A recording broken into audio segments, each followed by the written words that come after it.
Hello students, उम्मीद करता हूँ कि आप सब बहुत अच्छा होंगे और बहुत अच्छे से आप लोग की पढ़ाई हो रही होगी। आज जिस टॉपिक पे हम लोग बात करने वाले हैं वो इलेक्ट्रोलाइसिस ऑफ वाटर है। ये डीकम्पोजिशन रिएक्शन का सेकेंड पार्ट है जो हम लोग कर रहे हैं। मैंने बताया था decomposition reaction is carried out with the help of heat, light and electricity. We have finished the decomposition reaction with the help of heat. Now we are coming to the electricity, है ना। Electricity के मदद से, electric current के मदद से हम लोग किस तरह से जो है कंपाउंड को ब्रेक कर देंगे, स्प्लिट कर देंगे एक से अधिक कंपाउंड में, है ना। तो उसको हम लोग क्या कहते हैं, इलेक्ट्रोलाइसिस डिकम्पोजिशन रिएक्शन कहते हैं। तो उसी चीज़ पे आज हम लोग बात करने वाले हैं। देखिए आपके सामने एक डायग्राम बना हुआ है। डायग्राम बहुत अच्छा नहीं है, लेकिन आप लोग अपने लेवल पे इसको बहुत अच्छे से बनाना, और यह इलेक्ट्रोलाइसिस ऑफ वाटर में आपको पूरी अच्छे तरह से एक्सप्लेन करने की कोशिश करूँगा और मुझे उम्मीद है कि आप लोगों को समझेगा। ठीक है, बात करें पहले बात तो, जब इलेक्ट्रोलाइसिस ऑफ वाटर की बात कर रहे हैं तो हम लोग बात करें कि सर इलेक्ट्रोलाइसिस क्या होता है। इलेक्ट्रोलाइसिस क्या होता है, तो देखिए इलेक्ट्रोलाइसिस कुछ नहीं होता है। इलेक्ट्रोलाइसिस एक ये रिएक्शन है ना, जहाँ पे क्या किया जाता है, इलेक्ट्रिक करंट के मदद से कंपाउंड को ब्रेक किया जाता है एक या एक से अधिक सब्सटेंसेस में, कह सकते हो। तो उस चीज़ को क्या कहते हैं, इलेक्ट्रोलाइसिस कहते हैं। अब यहाँ पे डायग्राम की बात करें तो देखिए यहाँ पे एक मग है, प्लास्टिक का मग है, आपको दिख रहा है। उस मग में हमने क्या किया है, उस मग में हम लोग को करना क्या, एक्चुअली दो होल से ड्रिल कर देने हैं लोअर पार्ट में। जो हमारे पास जो नीचे वाला मग का पार्ट है वहाँ पे दो होल ड्रिल कर देने हैं और दो ग्रेफाइट रोड को उसमें क्या कर देना है, इंसर्ट कर देना है। रबर स्टॉपर लगा देना है। फिर क्या करना है कि उस मग में पानी ले लेना है, पानी को भर लेना है, ठीक है। और पानी पूरा नहीं भरना है, देखिए आप लोगों को लेवल दिख रहा होगा। हम लोग को दो टेस्ट ट्यूब लेना है, दो टेस्ट ट्यूब में भी पानी भर लेना है और उसको इन्वर्टेड कर देना है। इन्वर्ट कर देना है कहाँ, उस ग्रेफाइट रॉड के ऊपर पानी सहित। ध्यान रहे पानी नहीं गिरे। यहाँ पे रबर स्टॉपर इसलिए लगाते हैं ताकि क्या है, पानी क्या है, लीकेज ना हो। अब क्या करना है, ये जो हमारे पास जो ग्रेफाइट रोड है उनको इलेक्ट्रोड कहते हैं। तो जो हमारे पास राइट साइड वाला इलेक्ट्रोड है, राइट साइड वाला आप लोग इलेक्ट्रोड देख पा रहे हैं, वो हम लोग बैटरी के उसको नेगेटिव टर्मिनल से कनेक्ट कर देते हैं और उस इलेक्ट्रोड को हम लोग क्या कहेंगे, कैथोड कहेंगे। और जो लेफ्ट साइड में हमारे पास जो इलेक्ट्रोड है उसको बैटरी के पॉजिटिव टर्मिनल से कनेक्ट करते हैं, उसको एनोड कहते हैं। तो ये हमें बहुत इंपॉर्टेंट याद रखना होगा कि किस इलेक्ट्रोड को क्या कहते हैं। जो पॉजिटिव साइन शो करता है उसको क्या कहते हैं, एनोड कहते हैं, और जो नेगेटिव शो करता है उसको क्या कहते हैं, कैथोड कहते हैं। मतलब जो नेगेटिव टर्मिनल से कनेक्टेड हो, जो पॉजिटिव टर्मिनल से कनेक्टेड है, उसको क्या कहते हैं, कैथोड और एनोड कहते हैं। आप लोग इतना ध्यान रखें, ठीक है। आते हैं एक्सप्लेनेशन पे कि क्या करना है। हम लोगों को कुछ नहीं करना है। आप लोगों ने इसको जो बैटरी से कनेक्ट कर दिया। बैटरी से कनेक्ट करने के बाद क्या होगा कि एक स्विच होगा, उस स्विच को जब हम लोग ऑन करेंगे, तो ये एक्चुअली, पहले मैं बता दूं कि इलेक्ट्रोलाइसिस ऑफ वाटर क्या होता है। इलेक्ट्रोलाइसिस ऑफ वाटर एक्चुअली क्या होता है, इलेक्ट्रोलाइसिस ऑफ वाटर कह सकते हैं it is a decomposition. It is एक मिनट में लिख के बता दूं। It is the process by which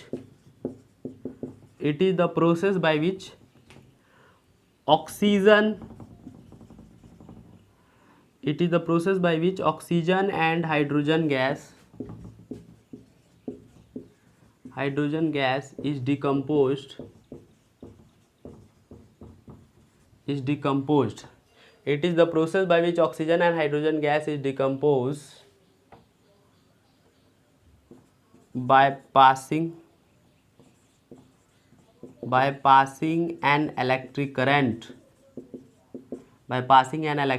current through the water molecule। मतलब वाटर मॉलिक्यूल में क्या है, वाटर में जब हम लोग इलेक्ट्रिक करंट पास करते हैं तो वो वाटर जो है क्या है, ब्रेकअप हो जाता है ना। किसमें, ऑक्सीजन गैस में और हाइड्रोजन गैस में। वही एक्सपेरिमेंट हम लोग यहाँ देख रहे हैं। जब तुम लोग इस स्विच को ऑन करोगे, आप लोग यहाँ पे स्विच को ऑन करोगे तो यहाँ पे तुम लोग देखोगे, इस टेस्ट ट्यूब में देखोगे, जैसे मैं बता रहा हूँ कि ये क्या है, पॉजिटिव है, ये एनोड पॉजिटिव है, ये कैथोड नेगेटिव है। तो रिएक्शन में हमें एक सिंपल सी चीज़ याद रखनी होती है कि देखिए क्या है, अगर हम लोग बात करें H2O की, अगर H2O की बात करें तो ये ब्रेक होता है, डिसोसिएट होता है किसमें, H+ और OH- में। तो ये प्लस और ये नेगेटिव। तो यहाँ पे जो तुम लोग देख पा रहे हो कैथोड क्या है, यहाँ पे हमारे पास नेगेटिव है, तो यहाँ पे पॉजिटिव आयंस जाएंगे। क्या जाएंगे? पॉजिटिव आयंस जाएंगे। और एनोड क्या है? पॉजिटिव है, तो यहाँ नेगेटिव आयंस जाएंगे। कहने का मतलब कह सकते हो कि जो नेगेटिव पे कलेक्ट होगा, जो गैस नेगेटिव पे कलेक्ट होगा, जो गैस हमारे कैथोड नेगेटिव पे कलेक्ट होगा, वो क्या होगा हमारे पास? वो हाइड्रोजन गैस होगा। मतलब इस टेस्ट ट्यूब में जो हमारे पास गैस कलेक्ट होगा वो क्या होगा? हाइड्रोजन गैस होगा। और इस टेस्ट ट्यूब में जो गैस कलेक्ट होगा वो कौन सा होगा? ऑक्सीजन गैस होगा, क्योंकि ऑक्सीजन क्या है? नेगेटिव आयंस होते हैं, है ना। O2- आप लोगों को याद है ना? ठीक। अब देखिए ये हमारे पास जो है ये इलेक्ट्रोलाइसिस ऑफ वाटर था। एक्चुअली में कुछ नहीं होता है, जब हम लोग इलेक्ट्रिसिटी पास करते हैं, है ना, तो यहाँ पे क्या होता है? ये डिकम्पोजिशन शुरू हो जाता है। डिकम्पोजिशन शुरू हो जाता है, शुरू होने के बाद क्या होता है? ये जो हमारे पास टेस्ट ट्यूब है ना, वहाँ पे गैसेस कलेक्ट होने स्टार्ट हो जाते हैं। क्या हो जाता है? गैसेस कलेक्ट होने स्टार्ट हो जाते हैं। अभी हमें नहीं पता है कि वो कौन से गैसेस है, बट कोई ना कोई गैसेस कलेक्ट होना स्टार्ट हो जाते हैं। और जो वाटर लेवल है वो क्या होता है? डिक्रीज होने लगता है ग्रेजुअली। वाटर लेवल जो है वो डिक्रीज होने लगता है और गैसेस कलेक्ट होने लगता है। स्विच को जब तक ऑन ना करें जब तक ये हमारे पास टेस्ट ट्यूब में बहुत अच्छा गैस, मतलब ज़्यादा गैस ना कलेक्ट हो जाए। और जब गैस कलेक्ट हो जाएगा तो उस टेस्ट ट्यूब को बाहर लेके आए, अच्छे से लेके आए ताकि गैस एस्केप ना हो। बाहर लेके आए और उसको हमें चेक करना होगा। हमें क्या करना होगा? उसको चेक करना होगा कि हमारे पास जो दोनों टेस्ट ट्यूब में गैसेस कलेक्ट हुए हैं वो क्या है, मतलब कौन से गैसेस हैं।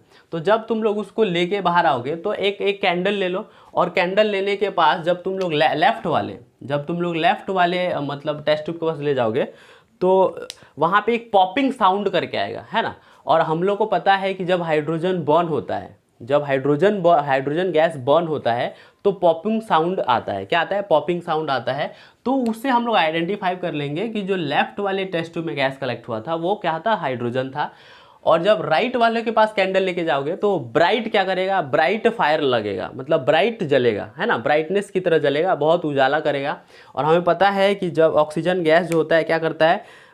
ये हमारे को कंबशन करने में मदद करता है, हेल्प करता है। तो इस चीज़ से इंडिकेट हो जाता है कि हमें क्या है? लेफ्ट वाले टेस्ट ट्यूब में हाइड्रोजन गैस कलेक्ट हुआ है और राइट वाले टेस्ट ट्यूब में ऑक्सीजन गैस कलेक्ट हुआ है। ठीक है, तो इस चीज़ का हमें ध्यान रखना होता है। यही इलेक्ट्रोलाइसिस ऑफ वाटर होता है और कुछ नहीं होता है। हर कहीं जगह आपको बताया जाएगा कि इस वाटर में क्या करते हैं?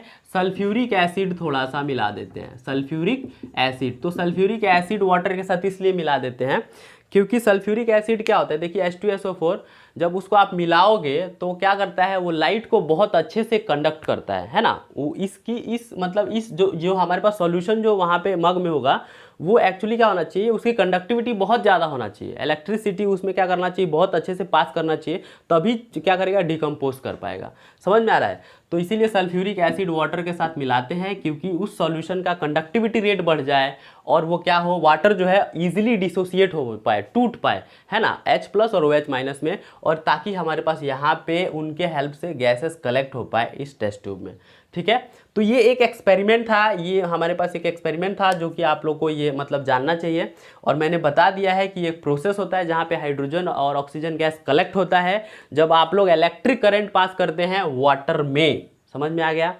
और मैंने याद करने का एक ट्रिक बता ही दिया है आप लोगों को कि जो हमारे पास वाटर है वो डिसोसिएट होगा H+ आयंस में और OH- आयंस में, है ना, H+ आयंस में और OH- आयंस में। तो ये पता है आपको कैटायन हो गया या एनायन हो गया। तो पॉजिटिव कहाँ अट्रैक्ट होता है? नेगेटिव के पास। नेगेटिव कहाँ अट्रैक्ट होता है? पॉजिटिव के पास। अनलाइक चार्जेस ही तो एक दूसरे के साथ चिपकते हैं ना, आप लोग को पता ही है। तो ये क्या है हमारे पास? ये एनोड जो है वो पॉजिटिव है, तो पॉजिटिव के पास क्या आएगा? नेगेटिव आएगा। मतलब यहाँ पे कह सकते हो, सॉरी मैं थोड़ा सा गलत यहाँ पे लिख गया हूँ, यहाँ पे जो कलेक्ट होगा वो O2 होगा और यहाँ पे क्या होगा? H2 होगा।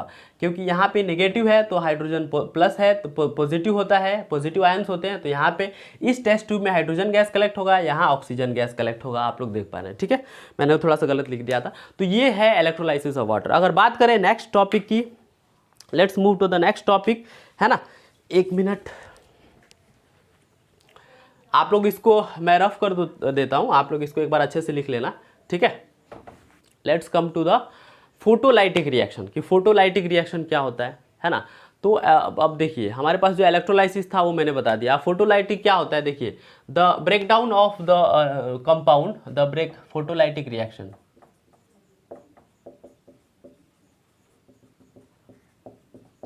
द breakdown of compound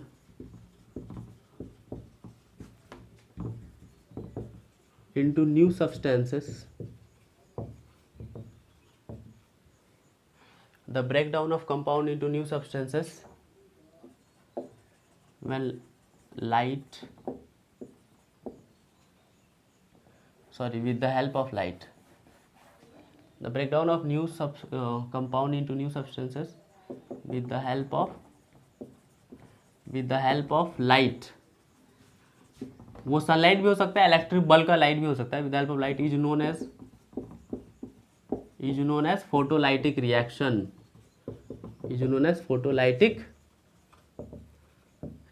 देखिए फोटोलाइटिक रिएक्शन कुछ नहीं होता है। हम लोग बोले थे कि डिकम्पोजिशन रिएक्शन जो कैरिड आउट होता है वो हीट, लाइट और इलेक्ट्रिसिटी के मदद से कैरिड आउट होता है। तो हीट वाला भी पढ़ लिया हम लोगों ने, इलेक्ट्रिसिटी वाला भी पढ़ लिया, अभी जो बच रहा है वो लाइट वाला बच रहा है। तो कुछ नहीं होता है, क्या होता है कि जब हम लोग यहाँ पे भी एक छोटा सा एक्सपेरिमेंट है, सिल्वर क्लोराइड जो हमारे पास होता है उसको चाइना डिश में ले लेंगे। सिल्वर क्लोराइड को अगर चाइना डिश में लेके हम लोग लाइट में थोड़ा देर, सनलाइट में थोड़ा देर उसको रख देंगे तो क्या फॉर्म होता है, वो डिकम्पोज होकर क्या देता है, सिल्वर देता है और क्लोरीन देता है। क्या देता है, सिल्वर देता है और क्लोरीन देता है। वो देखिए कैसे, एक बार हम लोग लिख लेते हैं,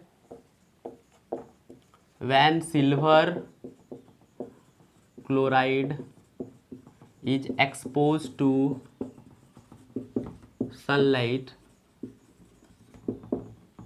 इट गिव्स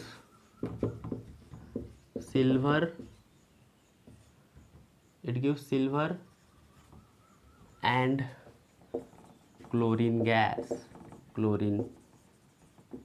ठीक है। तो ये चीज़ देता है। अगर इसका हम लोग इक्वेशन लिखना चाहें तो सिल्वर क्लोराइड AgCl हो जाएगा। कैसे फॉर्म हुआ पता है, Ag पे क्या चार्ज होता है, Ag पे प्लस और Cl पे माइनस। यहाँ पे हम लोगों ने क्या किया, इसको लाइट दिया, मतलब सीधा सीधा डिकम्पोज किया, डिकम्पोजिशन, ये डिकम्पोजिशन रिएक्शन है, ठीक है। फोटोलाइटिक AgCl को हिट किया तो हमें क्या मिला, Ag मिला प्लस Cl2 मिलेगा, ठीक है। तो मैं यहाँ अगर इसकी स्टेट लिखने की बात किया जाए तो ये AgCl क्या है, सॉलिड होता है, Ag क्या होता है, सॉलिड होता है, ये गैस होता है, ओके। बैलेंसिंग की बात किया जाए तो Cl2 यहाँ है तो यहाँ 2 लगा देंगे, तो यहाँ पे भी 2 लगाना पड़ेगा। देख लो नंबर ऑफ एटम्स जो है क्या है, बराबर है। अब देखिए क्या होता है, ये जो सिल्वर क्लोराइड होता है ना, वो किस कलर का होता है। सिल्वर क्लोराइड जो एक्चुअली होता है वो हमारे पास, वो होता है हमारे पास जो सिल्वर क्लोराइड होता है वो वाइट कलर में होता है। कैसा होता है, वाइट कलर में हमारे पास होता है सिल्वर क्लोराइड। जब ये सनलाइट में एक्सपोज होता है, क्या होता है, सनलाइट में जब हम इसको एक्सपोज कराते हैं तो इसकी कलर क्या हो जाती है, चेंज हो जाती है। कलर मतलब ये वाइट कलर में होता है, लिख सकते हो, ये क्या होता है, वाइट कलर में होता है। जब इसको हम लोग सनलाइट में एक्सपोज कराते हैं तो जो हमारे पास अब सिल्वर की कलर आई है वो कैसा होता है, ग्रेइश वाइट हो जाता है। ग्रेइश वाइट कहते हैं कई जगह, और नहीं तो और थोड़ा सा ब्लैक में, एक ही बात होता है, ग्रेइश वाइट या ब्लैक कलर में फॉर्म होता है। और क्लोरीन जो हमारे पास गैस फॉर्म होता है वो कैसा होता है, येलोइश ग्रीन होता है। येलोइश ग्रीन कलर जो है हमारे पास क्या होता है, गैस फॉर्म होता है। तो इस चीज़ का हम लोग को ध्यान रखना है कि वाइट कलर का सिल्वर क्लोराइड लिया हमने, उसको सनलाइट में एक्सपोज कराया, ग्रीनिश वाइट, ग्रेइश वाइट करके हमारे पास जो है Ag फॉर्म हुआ, और Cl2 जो है yellowish green Cl2 gas form हुआ। तो इस बात, अगर एक दूसरा रिएक्शन देखा जाए तो सेम रिएक्शन है सिल्वर ब्रोमाइड का, है ना। वहाँ पे क्या करना होता है, देखिए, when silver bromide is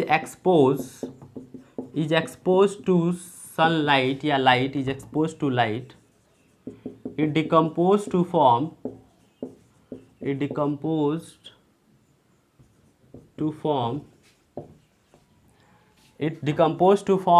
silver and bromide, या ब्रोमीन कह सकते हो, है ना। It decompose to form silver and bromide. अगर इसका इक्वेशन लिखने की अगर हम लोग बात करें, इसका इक्वेशन किस तरह लिखा जाए, तो सिंपल है, AgBr, जब इसको लाइट देंगे, है ना, ये क्या है, डिकम्पोजिशन रिएक्शन है, तो नीचे लिख सकते हो। तो ये किस में फॉर्म हो जाएगा, Ag में फॉर्म हो जाएगा प्लस Br2, ब्रोमीन, ठीक है, Br2 फॉर्म हो जाएगा। बात करें तो ये सॉलिड, ये क्या होता है, ये भी solid, and bromine is what, gas और लिक्विड, बताएं। हाँ, तो क्या पूछ रहा था मैं कि जो हमारे पास ये सिल्वर ब्रोमाइड है वो Ag और Br2 देता है, तो Br2 क्या होता है, गैस और लिक्विड, गैस और लिक्विड, तो ये क्या होता है, ये गैस ही होता है बच्चों। अगर इसकी कलर की बात करें तो जो हमारे पास सिल्वर ब्रोमाइड होता है वो किस कलर में होता है, सिल्वर ब्रोमाइड हमारे पास पेल येलो कलर में होता है। कैसा होता है, pale yellow colour, yellowish colour ही है थोड़ा सा। और सिल्वर जो है हमारे पास किस कलर में फॉर्म होता है, आफ्टर डिकम्पोजिशन वो किस कलर में फॉर्म होता है, तो अगर इसकी बात किया जाए तो ये भी ग्रेइश वाइट कलर में फॉर्म होता है। कैसा, ग्रेइश वाइट। लेकिन यहाँ पे जो Br2 फॉर्म होता है वो रेड ब्राउन कलर में फॉर्म होता है। कैसा गैस फॉर्म होता है, रेड ब्राउन। तो हमें इसका कलर याद रखना है, ये बहुत ही ज़्यादा इंपॉर्टेंट होता है।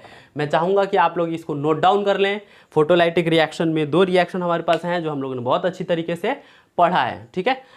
अगर बात करें देखिए डीकम्पोजिशन रिएक्शन की, तो हम लोगों ने डीकम्पोजिशन रिएक्शन जो है क्या है, ख़त्म कर दिया।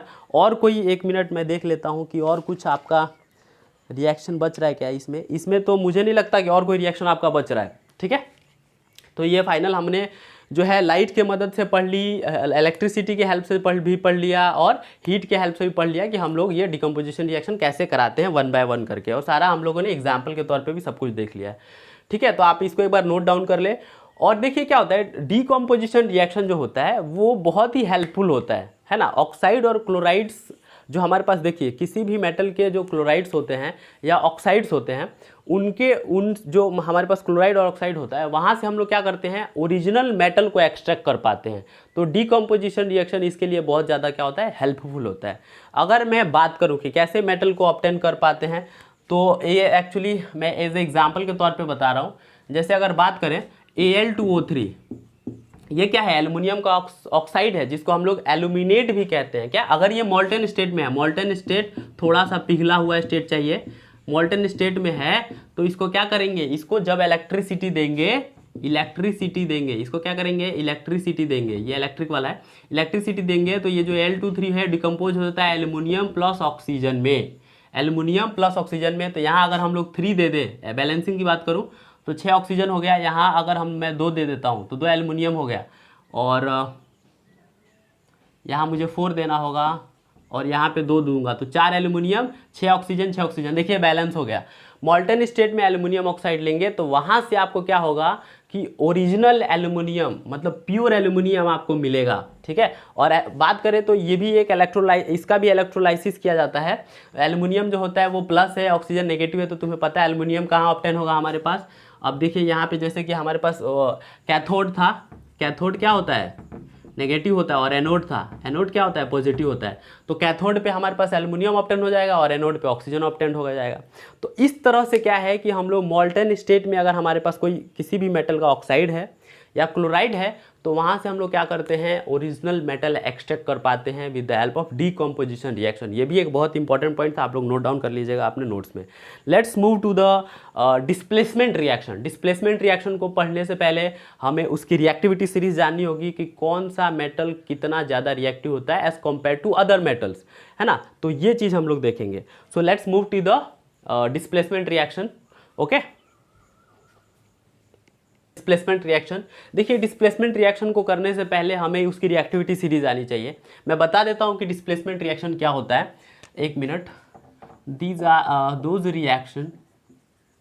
Those reaction where one element displaces displace the another element, one element displaces the another element in the compound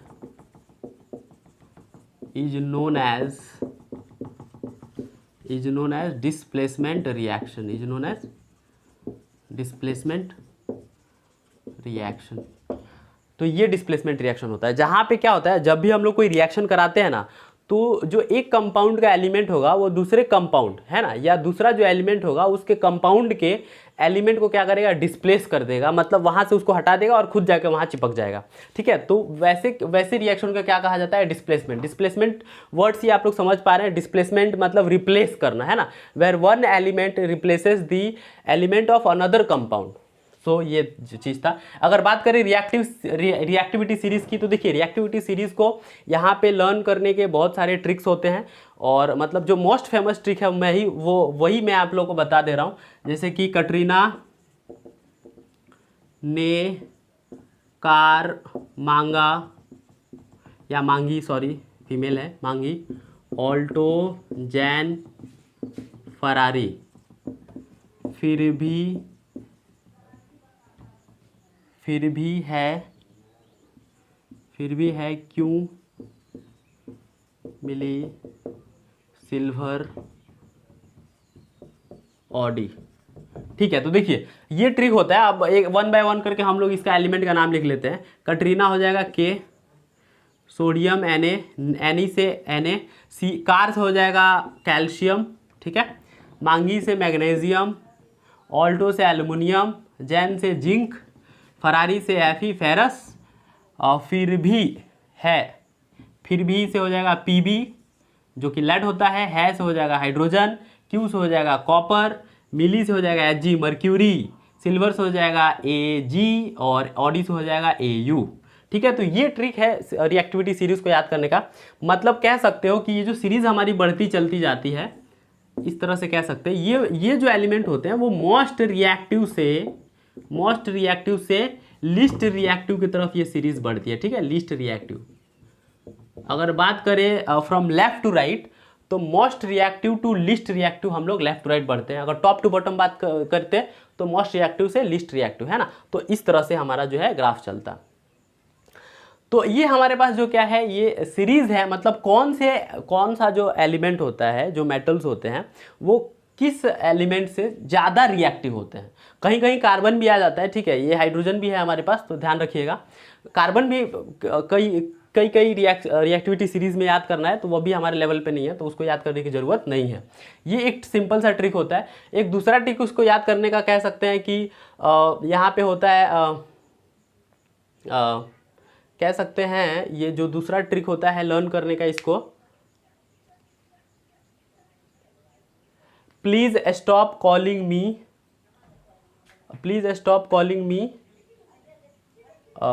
Alto Jain Ferrari. Sorry, वो मुझे ट्रिक एक्चुअली याद नहीं आ रहा है, आप लोग इसके साथ ही एडजस्ट कीजिए, ठीक है। तो आप लोग इसके साथ एडजस्ट करें। तो ये हमारे पास जो है रिएक्टिविटी सीरीज होती है। अगर बात करें हम लोग, तो ये हमारे पास जो है रिएक्टिविटी सीरीज होती है। बात करें हम लोग कि अब इसका रिएक्शन किस तरह से किया जाएगा, एग्जाम्पल के तौर पे तो मैं समझा दे रहा हूँ, आप इसको एक बार नोट डाउन कर लीजिएगा, ठीक है। रफ कर दे रहा हूँ मैं।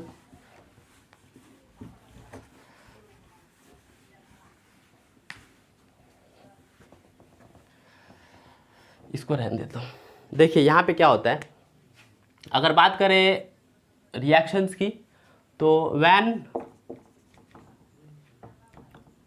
Zinc metal is poured in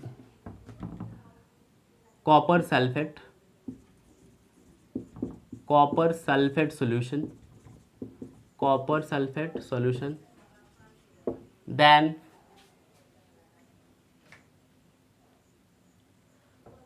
zinc sulfate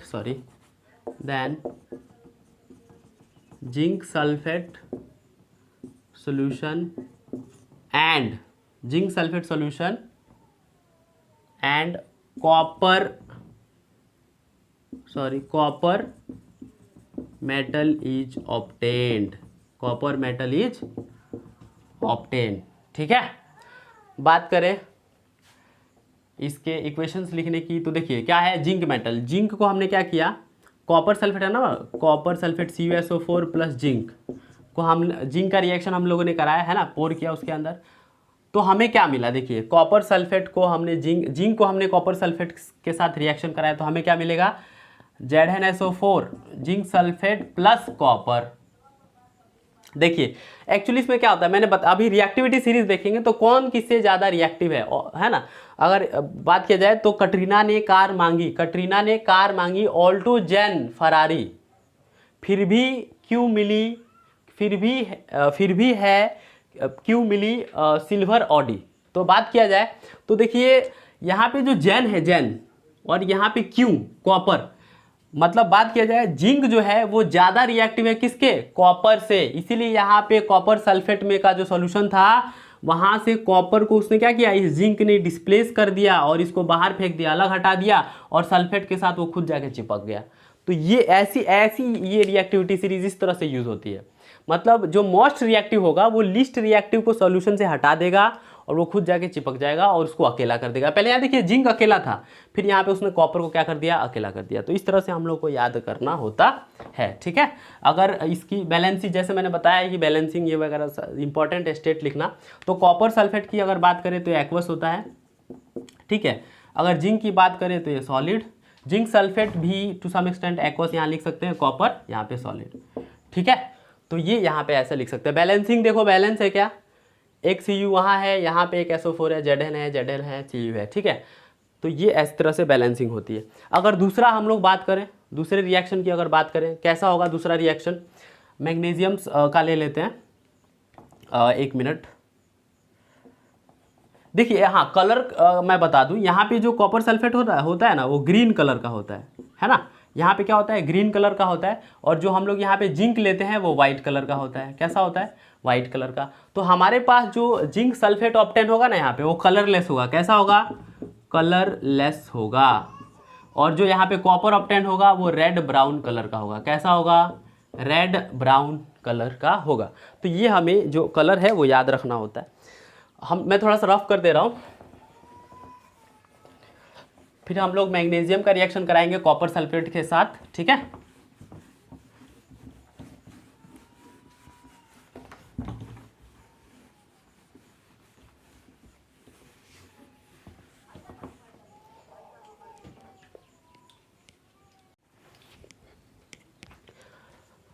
हाँ तो हम लोग दूसरा रिएक्शन देखते हैं। दूसरा रिएक्शन क्या था, मैग्नीशियम सल्फेट कॉपर सल्फेट को हम लोग क्या करेंगे, रिएक्ट कराएंगे मैग्नीशियम के संग, है ना। तो ये डिस्प्लेसमेंट रिएक्शन आप लोग यहाँ लिख सकते हैं। तो हमें क्या मिलेगा, जैसे Cu को रिप्लेस कर देगा कौन, Mg, तो यहाँ पे हमें मिल जाएगा मैग्नीशियम सल्फेट प्लस कॉपर। अब यहाँ पे भी देखा जाए, कटरीना ने कार मांगी तो Mg पहले आता है तो मोस्ट रिएक्टिव है, और Q लास्ट में आता है तो कॉपर लिस्ट रिएक्टिव, इसीलिए मैग्नीशियम ने क्या किया, यहाँ पे कॉपर को रिप्लेस कर दिया, ठीक है। तो इस तरह से आप लोग लिख सकते हैं। स्टेट की अगर बात करें तो एक्वस होता है, ये सॉलिड आप लोग को पता ही है, magnesium sulphate aqueous and this is solid, ठीक है। बैलेंसिंग की बात करें तो ऑलरेडी बैलेंस आप लोग एक बार देख सकते हैं। अगर कलर की बात किया जाए, कलर क्या होता है, तो कॉपर सल्फेट एक्चुअली हाँ कॉपर सल्फेट का क्या है, मैंने वहाँ पे ग्रीन कलर बताया था पिछले रिएक्शन में, थोड़ा सा मिस्टेक हो गया था आप लोग, यहाँ पे ये ब्लू सोल्यूशन होता है। कैसा होता है, ब्लू सोल्यूशन, तो आप लोग प्लीज़ ध्यान रखें। और जो मैग्नीशियम होता है वो हमारे पास वाइट होता है, वाइट कलर, इसको सिल्वरी वाइट भी कहते हैं। क्या कहते हैं, सिल्वरी वाइट, चांदी जैसा वाइट कलर होता है। तो हमारे पास जो मैग्नीशियम सल्फेट ऑब्टेन होगा वो कलरलेस होता है, यहाँ पे कैसा होता है, कलरलेस। और जो कॉपर ऑब्टेन होगा वो रेड ब्राउन, ठीक है। पहले ही रिएक्शन वाले जैसे, मतलब पहले रिएक्शन में जो कलर फॉर्म हो रहे थे सेकेंड में भी वैसे ही एकदम हुबहू होते हैं। एक और रिएक्शन है हमारे पास इसका, ये दूसरा हो गया, थर्ड, उसको भी देख लेते हैं। हम लोगों ने अभी तक कॉपर सल्फेट का रिएक्शन किसके साथ कराया है, जिंक के साथ कराया, मैग्नीशियम। अब आयरन के साथ करा के देखते हैं। कॉपर सल्फेट का रिएक्शन अगर हम लोग Fe के साथ कराएं तो हमारे पास क्या होगा, Fe ये रिप्लेस कर देगा किसको, Cu को, तो क्या मिलेगा, FeSO4 प्लस Cu, ठीक है। तो अगर बात करें कलर की, तो यहाँ पे देखिए ये ब्लू सोल्यूशन होता है, लेकिन यहाँ पे जो कलर होगा कॉपर सल्फेट, हाँ यहाँ पे भी क्या होगा, ब्लू सोल्यूशन, क्योंकि कॉपर सल्फेट है। ये जो कलर होगा Fe वो कैसा कलर होता है, ग्रे कलर होता है। और जो FeSO4 होगा वो कैसा कलर ऑब्टेन होगा, ग्रीनिश कलर थोड़ा सा ऑब्टेन होगा, और कॉपर रेड ब्राउन। आप लोग को ये बात पता है, ठीक है। तो इस तरह से जो है हमारे पास कलर ऑब्टेन होते हैं। अगर बात किया जाए इसके स्टेट की, तो कॉपर क्या होता है, copper sulphate aqueous solid, aqueous ये क्या हो जाएगा, सॉलिड, ठीक है। और अगर बात करें बैलेंसिंग की, तो ऑलरेडी बैलेंस है। कलर की बात हमने कर ही लिया। अब देखिए जो रिप्लेस Fe ने किसको Cu को रिप्लेस कर दिया, तो कैसे रिप्लेस किया, अगर सीरीज फिर याद करें, है ना, तो देखिए यहाँ पे फेरस है ना, तो कटरीना ने कार मांगा, ऑल्टो जेन फरारी, फरारी मतलब फेरस, क्यों फिर लास्ट में आ रहा है, तो फेरस जो है वो मोस्ट रिएक्टिव है, मतलब फेरस इज ग्रेट मतलब मोर रिएक्टिव देन कॉपर। तो इस चीज़ से हमें क्या करना है, ये सीरीज जो है याद करनी है। जनरली ये 3 रिएक्शन ही है, ठीक है आपके पास, और यहाँ पे हम लोग डिस्प्लेसमेंट रिएक्शन जो है खत्म कर रहे हैं। आगे जो हम लोग पढ़ने वाले हैं वो डिस्प्लेसमेंट रिएक्शन पढ़ने वाले हैं। Till then take care, bye and thank you so much everyone. आप सब अपना बिल्कुल ध्यान रखें और पढ़ाई करते रहें। Thank you.